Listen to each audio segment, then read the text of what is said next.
오광수님의 신은 아름답다라는 책에 이런 글이 있습니다. 산에 있는 나무는 산과 다투지 않습니다. 자신의 자리가 좁으면 좁은 대로, 자신의 주위가 시끄러우면 시끄러운 대로, 큰 나무들이 있으면 있는 대로, 햇볕이 덜 들면 덜 드는 대로 처지에 맞추어 살아갑니다. 나무는 자신이 산에서 어울려 사는 것만으로도 감사하고 고맙기 때문입니다. 시인은 산에 있는 나무를 빗대어 우리에게 말하고 있습니다. 주어진 형편을 탓하지 말고 감사하며 살자는 겁니다.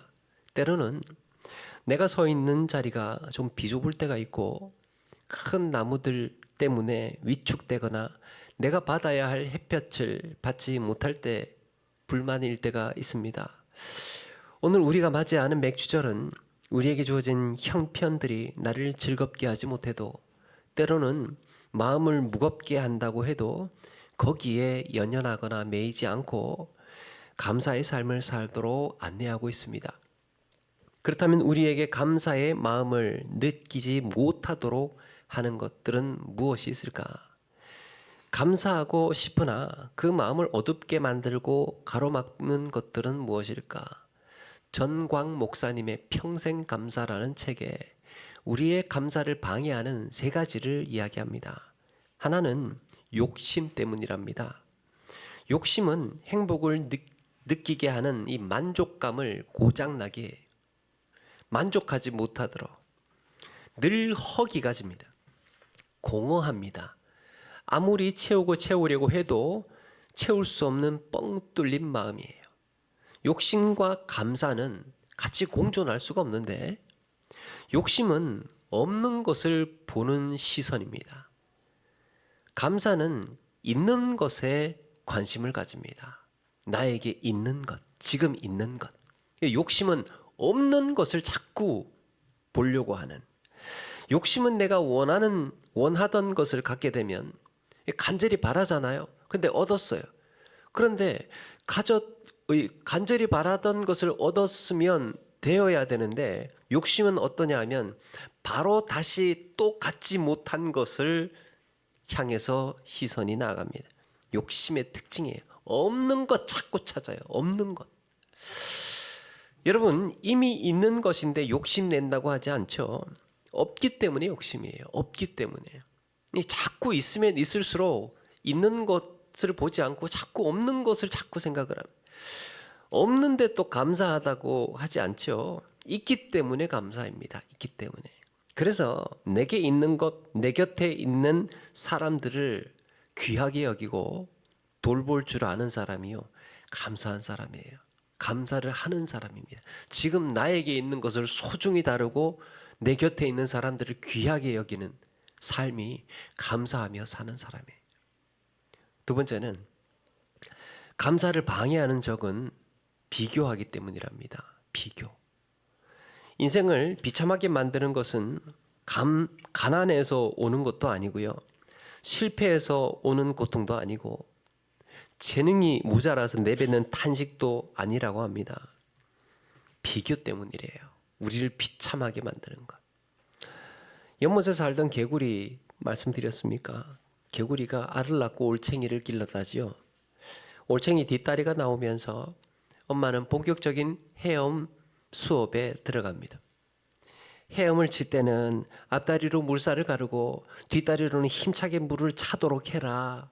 이렇게 이게 바로 개구리 헤엄이야. 그러면서 헤엄치기, 파리 잡기, 연못에서 사는 법 등등을 가르쳐 줍니다. 올챙이들은 엄마에게 열광을 합니다. 와, 우리 엄마 최고다. 진짜 멋있다. 그래서 엄마 개구리가 세상에서 제일 위대하고 존경스럽고 크고 이런 존재였습니다. 어느 날 올챙이들이 뒷다리가 나오고 꼬리가 들어가면서 숲속으로 나들이를 갑니다. 그런데 풀숲에서 큰 황소를 보게 됩니다. 난생 처음 보는 그 큰 덩치가 황소인지도 모르고 어쨌든 큰 동물인 거예요. 개구리들이 기겁을 하고는 엄마에게 와서 와, 세상에 엄청나게 큰 동물을 봤다고, 엄마보다 훨씬 더 크다고, 엄마보다. 그게 기분이 나쁜 거예요. 엄마보다. 그래서 엄마보다 그 큰 동물을 봤다고 그러니까 뭘 봤길래 호들갑이냐. 그러면서 숨을 들이마시면서 배를 이만큼 불렸어요. 배를 이만큼 불리면서 이보다 커? 그럼요, 훨씬 더 커요. 엄마는 아까보다 더 힘껏 배를 부풀리면서 뭐 이쯤 되니?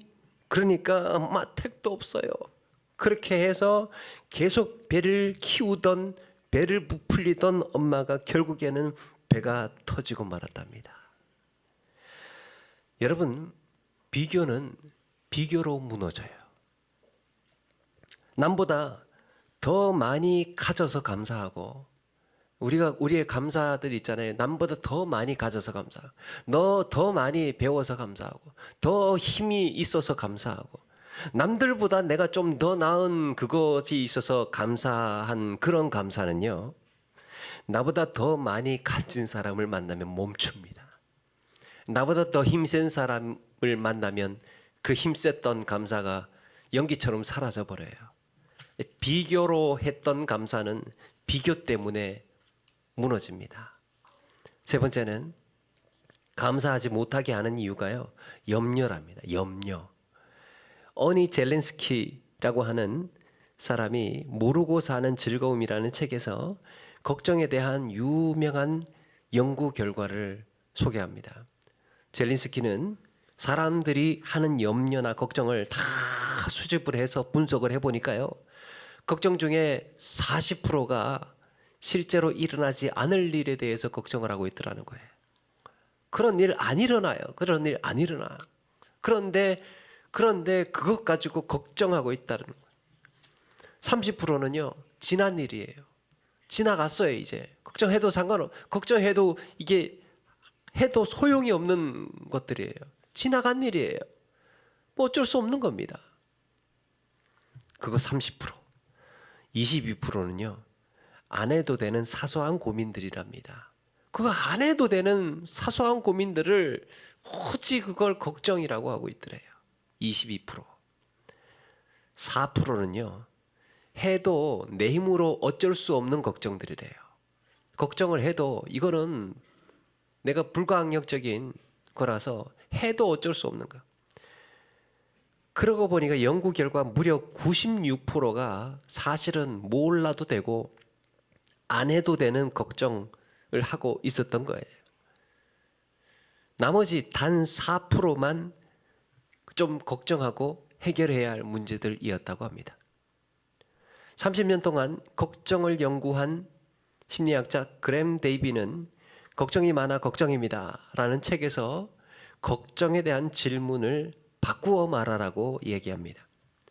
우리가 보통 걱정이라고 하면 뭐 어떡하면 그렇게 그런 일이 일어나면 어떡하지?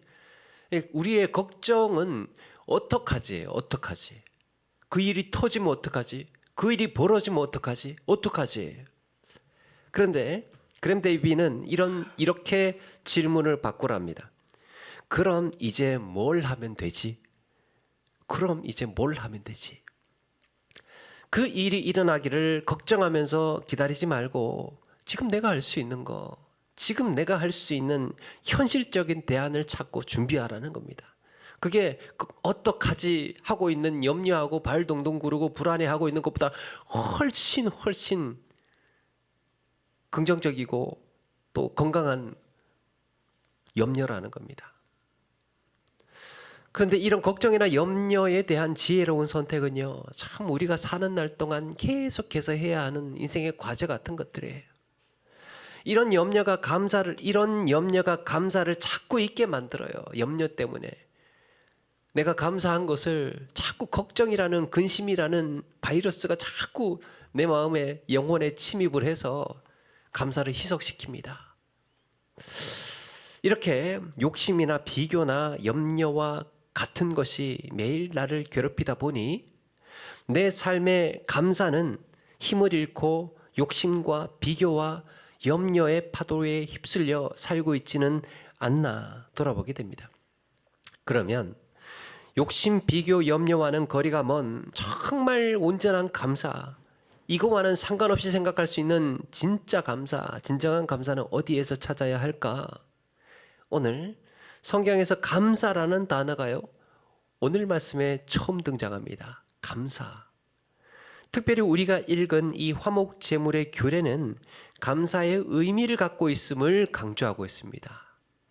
화목제물을 드릴 때 감사함으로 드리는 거다. 이거는 이 제물은 감사제물이다. 그 감사를 계속해서 강조합니다.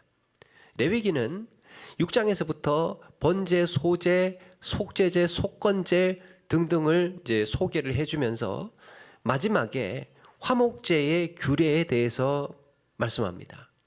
이제 여기서 번제는 다 태우는 거예요. 다 태워 없애는 겁니다. 소제와 속죄제, 속건제 같은 것은 일부는 태우고 나머지는 제사장에게 가는 거예요. 그런데 화목제물은 일부를 제사장에게 주지만 나머지 모두는 온 백성들이 함께 먹고 나누면서 즐기는 것이 화목제물의 특징이에요. 이스라엘 백성들이 광야에서 고기를 먹을 수 있는 기회가 바로 이 화목제를 드릴 때입니다.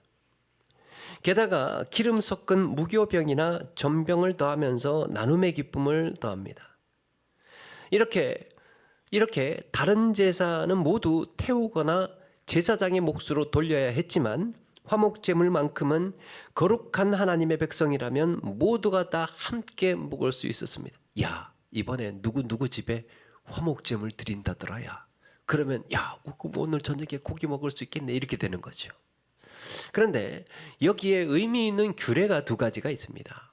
화목제가 이렇게 좋은 것이긴 한데 규례가 두 가지가 있는데, 하나는 15절에 화목제물의 고기는 드리는 그날에 먹을 것이요 조금이라도 이튿날까지 아침까지 두지 말 것이니라.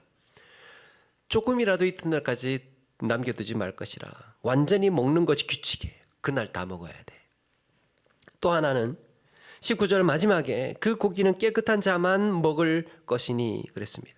아무리 하나님의 백성이고 다 같이 나누어 먹을 수 있다고 해도 부정하면 먹을 수 없습니다. 부정하면, 그래서 자신이 부정한지를 살핀 후에 먹을 수가 있었습니다. 만약에 제물로 드린 그날 먹지 않고 시간이 지나면 어떻게 됩니까? 18절에 보니까 도리어 가증한 것이 될 것이며 그것을 먹는 자는 그 짐을 짊어지리라. 따라서 감사함으로 화목제물을 먹을 수 있는 자들은 정결한 자들이어야 했습니다. 여러분, 정결의 목적이 무엇입니까? 우리는 왜 정결해야 합니까? 하나님과 화목하기 위해서예요. 거룩한 만찬에 참여하기 위해서입니다. 자, 여기서 우리가 주목할 것은 예수님께서 이 화목의 제사, 화목 제사를 자신의 예표로 말씀하고 있다는 거예요. 성경에서. 로마서 3장 25절에 이 예수를 하나님이 그의 피로써 믿음으로 말미암는 화목 제물로 세우셨으니 예수가 화목 제물이래요. 요한일서 4장 10절 하나님이 우리를 사랑하사 우리 죄를 속하기 위하여 화목 제물로 그 아들을 보내셨음이라. 구약 성경에 등장하는 화목 제물이 바로 예수님을 가리키는, 이것은 주님께서 잡히시던 날 밤 제자들과 만찬을 나누실 때 더 선명해집니다. 고린도전서 11장 23절 이하에 이것은 너희를 위하는 내 몸이니 이것을 행하여 나를 기념하라. 이 잔은 내 피로 세운 새 언약이니 이것을 행하여 마실 때마다 나를 기념하라 그랬습니다. 그러므로 누구든지 주의 떡이나 잔을 합당하지 않게 먹고 마시는 자는 주의 몸과 피에 대하여 죄를 짓는 것이니라. 화목제의 규례를 말씀하고 있습니다. 여러분, 감사가 화목제물이라는 문맥에서 처음 등장하는 이유가 이것입니다. 십자가에서 나를 대신해서 살을 찢으시고 피를 흘리신 그 은혜로 인해서 우리는 하나님과 화목하게 된 줄로 믿습니다. 성경에서 감사는 이런 단어가 나오면 생각나는 구절이 있죠. 데살로니가 5장 18절에 범사에 감사하라. 이것이 그리스도 예수 안에서 너희를 향하신 하나님의 뜻이니라. 여기에 이 헬라어 성경에는 왜냐하면이라는 단어가 있습니다. 왜냐하면. 그래서 범사에 감사하라. 왜냐하면 이것이 그리스도 예수 안에서 너희를 향하신 하나님의 뜻이기 때문이랍니다. 일어나는 일이 무엇이든지 간에 감사할 수 있는 이유가 그 일 때문이 아니래요. 그게 아니고 그리스도 예수 안에서 너희를 향하신 하나님의 뜻이기 때문이랍니다. 그래서 항상 구원의 은혜에 기뻐하고 나를 대신해서 화목제물이 되신 주님께 감사하라 말씀하고 있습니다. 여러분, 우리에게 무엇이 주어지면 감사할 수 있습니까? 어떤 일이 벌어져야 감사가 되겠습니까? 살면서 감사할 일들은 참 많이 일어나죠. 내가 뭔가 간절히 바라고 있을 때 누군가 그걸 도와주면 이거 감사한 일입니다. 내가 배가 고플 때, 돈이 없을 때 도와주면, 밥을 사주면 감사한 일이에요. 그 살면서 감사한 일은 참 많이 겪게 됩니다. 그런데요, 우리가 세상에서 느끼는 이 감사보다 가장 큰 감사가 있습니다. 그게 바로 살게 하신 감사예요. 나를 살려주신 감사. 여러분, 누군가 감사는 제로에서부터 시작된대요. 그러니까 아무것도 없을 때를 생각해라. 무였을 때, 아무것도 없을 때, 그때부터 생각을 하면 지금 내가 누리고 있는 것, 내가 가지고 있는 것 다 감사할 거리다, 이렇게 이야기를 합니다. 그런데요, 그리스도인들은 좀 더 달라요. 그리스도인들에게는 그보다 더 큰 온전한 감사가 있어요. 그게 뭐냐? 살려주심 감사예요. 영원한 생명을 주셔서 감사합니다. 우리는 0에서부터 시작하는 것이 아니고, 제로에서부터 시작하는 것이 아니고, 살려주셔서 감사에서부터 시작을 하는 거예요. 우리의 출발은 감사에서부터 우리의 인생이 시작입니다. 그런데 살면서 얻은 것들과 이걸 어떻게 비교할 수 있겠습니까? 언젠가 함석헌 선생님이라는 분이 책에서 그렇게 썼습니다. 우리가 사는 것은 내가 사는 것이 아니요 살려주심이다. 우리의 존재는 살려주셔서 사는 거래요. 그래서 내가 사는 날들 하루하루가 다 감사해. 그러고 보니 성경에 등장하는 감사를 가만히 생각을 해보니까요, 취직시켜 주셔서 감사합니다. 부자 되게 하셔서 감사합니다. 이런 감사는 잘 등장하지를 않는 것 같아요. 잘 못 본 것 같습니다. 성경에서 등장하는 감사를 가만히 보니까 성경에 나타나는 감사는 살려주셔서 감사합니다가 거의 대부분이에요. 오늘 우리가 맥주절을 맞이하는데요, 누군가는 그럴지 모릅니다. 보리 농사 안 짓는데 구약의 맥주절을 이거 계속 지켜야 되느냐? 여러분, 이거는요, 단순히 추수에 대한 감사뿐만 아니라 구속의 의미로 보아야 하는 거예요. 구속의 의미로. 성경에 3대 절기가 있죠. 유월절, 오순절, 수장절. 이때 오순절을 가리켜서 칠칠절이라고도 해요. 혹은 초실절이라고 합니다. 첫 열매를 얻은 날이라고 해서 초실절. 칠칠절은 유월절을 기준으로 7일의 일주일이 7번 지났다고 해서 77이에요. 77절. 그 다음 날 그리고 그 다음 날 맞이하는 50일째 되는 날이라고 해서 오순절입니다. 이렇게 오순절은 유월절을 기준으로 날짜를 세요. 유월절을 기준으로 날짜를 셉니다. 그러니까 유월절과 관련이 있는 절기라는 거예요. 맥주절은 그래서 유월절을 바라보고 있습니다. 여러분, 예수님께서 십자가에 죽으실 때의 절기가 무엇입니까? 예수님께서 십자가에 죽으실 때의 절기, 유월절. 그러면 그리고 부활의 첫 열매가 되신 그리스도의 부활 승천으로 인해서 성령께서 오신 날이 언제입니까? 성령께서 오신 때가 오순절이죠. 그때 마침 보리 추수가 있던 시기였고, 유대인들은 자신들이 수확한 것으로, 자신들이 가진 것으로 감사한 거예요.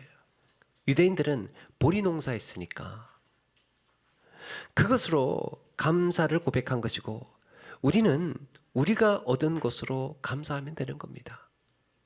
우리가 기억할 것은, 우리가 기억해야 하는 것은 하나님의 구원 계획이 이미 수천 년 전에 어떻게 오실지, 어떻게 죽으실지, 어떻게 부활하실지, 성령은 어떻게 오실지가 다 절기 속에 감추어져 있고 절기 속에서 통해서 설계해 놓으셨다는 겁니다.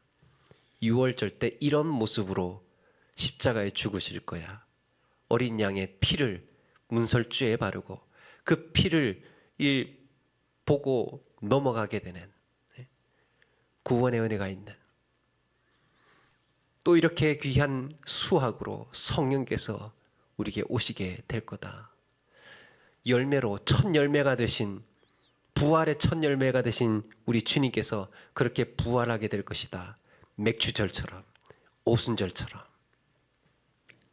여러분, 하나님께서 자기 백성들을 그 품으로 다시 돌리시기 위한 치밀한 계획이 절기 속에서 하나하나 그렇게 준비되고 그려지고 있었던 겁니다. 언젠가 웰컴 투 삼달리라는 드라마를 보다가 언뜻 지나가 버리는 배경 노래를 들었습니다. 그런데 이게 무슨 노래지? 야, 이런 노래가 다 있네? 그러면서 제 귀에 쏙 들어왔어요. 언젠가 바닷가를 한번 가시면 여러분 이 노래 꼭 한번 들어보십시오. 이따가 가시다가 노래가 좋아서 좀 찾아봤습니다. 제주 하도해녀 합창단의 나는 해녀이다 라는 노래. 나는 해녀이다. 제주 하도리에 해녀가요 한 400명 정도 된다고 합니다. 그 중에 25분을 골라서 합창단을 만들었어요. 해녀 합창단이에요. 그게 하도 해녀 합창단이에요. 연령은 50대에서 70대. 이분들이 낮에는 바다에서 고된 일을 하시다가 밤이 되면 모여서 합창 연습을 하신답니다. 실제로 그렇게 살고 있는 분들이 노래를 부르니까 거기에 힘이 나오는 것 같아요. 가사가 이렇습니다. 물결이 일렁이네, 추억이 일렁이네, 소녀가 춤을 추네, 꽃다운 나였지. 어느 날 저 바다는 엄마가 되었다네. 내 눈물도 내 웃음도 모두 다 품어줬지. 나는 바다다, 나는 엄마다, 나는 소녀다, 나는 해녀이다. 그들이 그렇게 살았던 삶을 이렇게 아름답게 시적으로 표현하고 있습니다. 이런 해녀들의 삶이 담긴 드라마의 주인공 삼다리가요 이런 독백을 합니다. 나의 고향 제주에서 해녀들을 교육할 때 가장 강조하는 말이 있다. 오늘 하루도 욕심내지 말고 딱 나의 숨만큼만 있다 오라고. 평온해 보이지만 위험천만한 바닷속에서 당신의 숨만큼만 버티라고. 그리고 더 이상 버틸 수 없을 때 시작했던 물 위로 올라와 숨을 고르라고. 사랑하는 여러분, 삶이 버겁고 힘들 때 우리에게는 언제든 돌아갈 수 있는 주님의 품이 있습니다. 우리의 삶은 이미 감사로 시작이 되었습니다. 비록 욕심과 비교와 염려로 얼룩진 세상이 우리를 숨막히게 하고 지치게 하지만 해녀들이 물 위로 올라와 숨을 고르듯이 우리 또한 주님께 돌아와 살게 하신 감사의 숨을 고르며 그 감사를 잊지 않고 살아야 할 줄로 믿습니다. 그러므로 맥주절뿐만 아니라 매주일, 매 순간, 매 주일 살게 하신 주님께 감사를 고백하는 우리 모두의 삶이 되기를 주의 이름으로 축원합니다.